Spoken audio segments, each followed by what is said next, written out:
Rational நம்பர்ஸை நம்மளால் டெசிமலாக convert பண்ண முடியும். அதே மாதிரி பர்சன்டேஜாகவும் கன்வெர்ட் பண்ண முடியும்னு நமக்கு தெரியும்.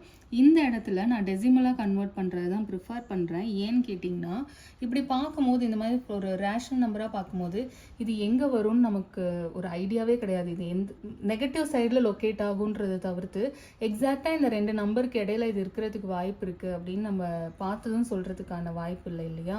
இதே டெசிமலாக இருந்துச்சுன்னு வைங்களேன், சும்மா ஒரு எக்ஸாம்பிளுக்கு ஒரு நம்பர் எடுத்துப்போம், 3.25ன்னு வச்சுக்கோங்களேன். ஸோ இதை பார்த்ததுமே நமக்கு தெரியுது இது சம்வேர் 3 and 4க்கு நடுவில் இருக்க போகுது அப்படிங்கிறது. இன்னொரு டெசிமல் கூட எக்ஸாம்பிளுக்கு எடுத்துக்கலாம், 2.75ன்னு வச்சுக்கோங்களேன். அப்போ அந்த நம்பர் 2 and 3க்கு நடுவில் சம்வேர் எங்கேயோ இருக்க போகுதுன்னு தெரியும். ஸோ இதை டெசிமலாக வியூ பண்ணும்போது எங்கே வரும் அப்படின்னு நம்மளால் ஈஸியாக கெஸ் பண்ணிட முடியும்.